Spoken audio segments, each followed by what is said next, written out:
The dream of carbon air capture edges toward reality in Iceland in early September, at an industrial facility located about 25 miles southeast of Reykjavik, Iceland. The Swiss company Climeworks will mark the opening of a new project named Orca.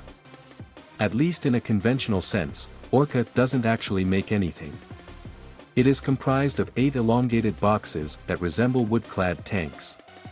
Each of these boxes, known as collectors, is roughly the size of a tractor trailer, and each is festooned with 12 whirring fans that draw a stream of air inside.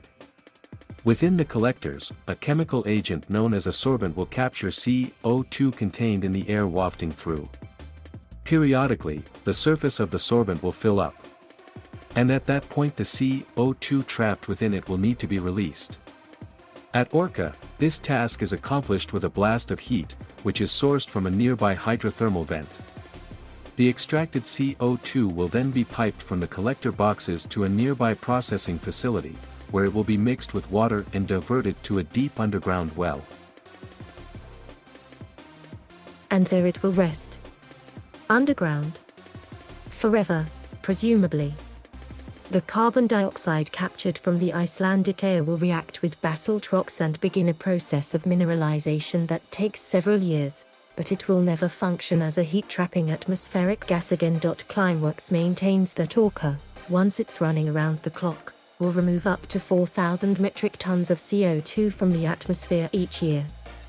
And there isn't much reason to doubt the facility can achieve this feat.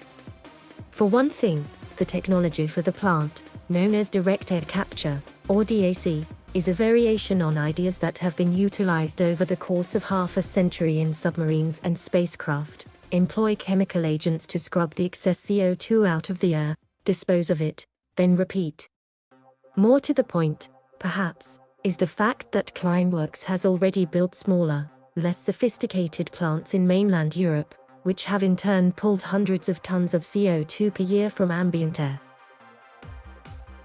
What seems most significant about Orca, then, is how it represents the possibility that direct air capture has moved closer to something resembling a commercial business.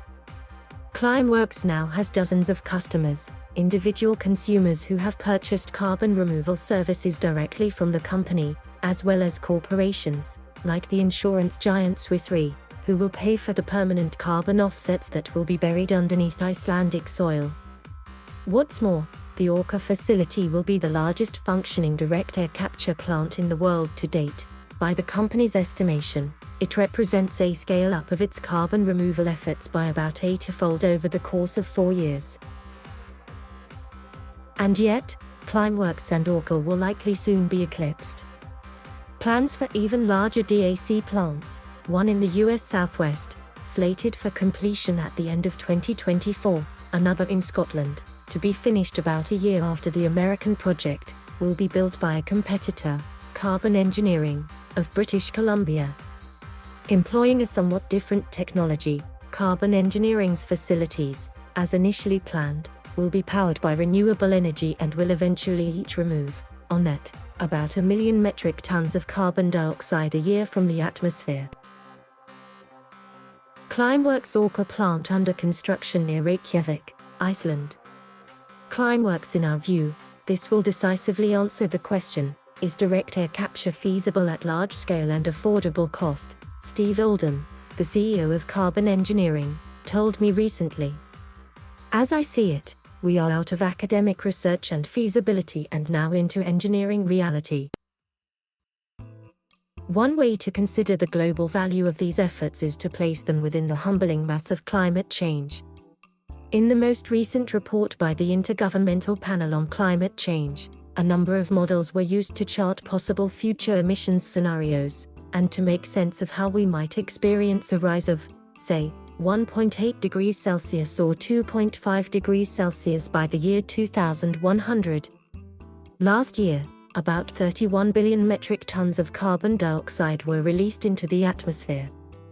Probably that number will rise even higher this year, as the global economy begins to recover from the COVID-19 pandemic. But to have a chance at limiting warming to 2 degrees Celsius, we would have to effectively bring our emissions near to zero by around the middle part of this century.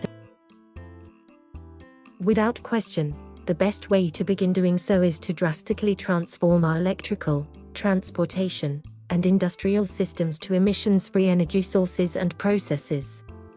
However, we may need to actively compensate for economic sectors, air travel, for instance, or steel production, that prove too hard to rapidly decarbonize. This would mean we would have to actively take CO2 out of the atmosphere at the same time.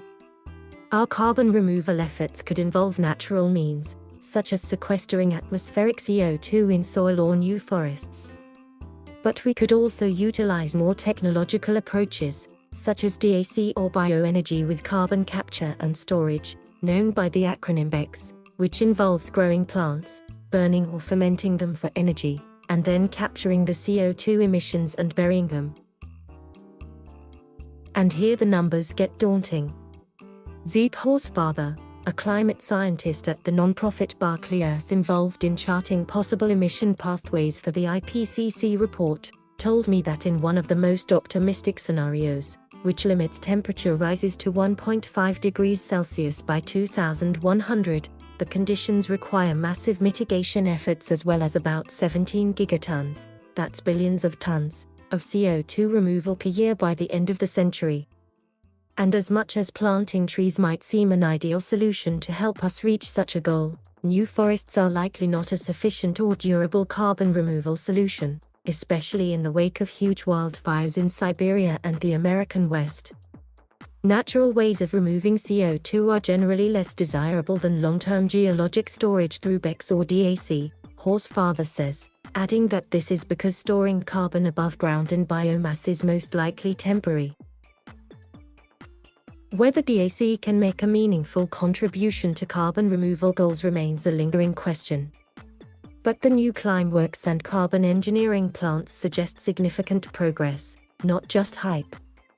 You've got these two companies that are ready to go today.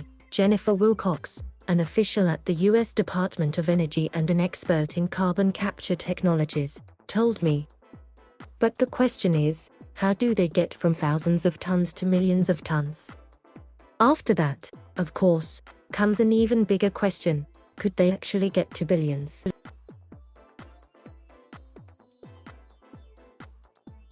Thank you for watching. Please subscribe.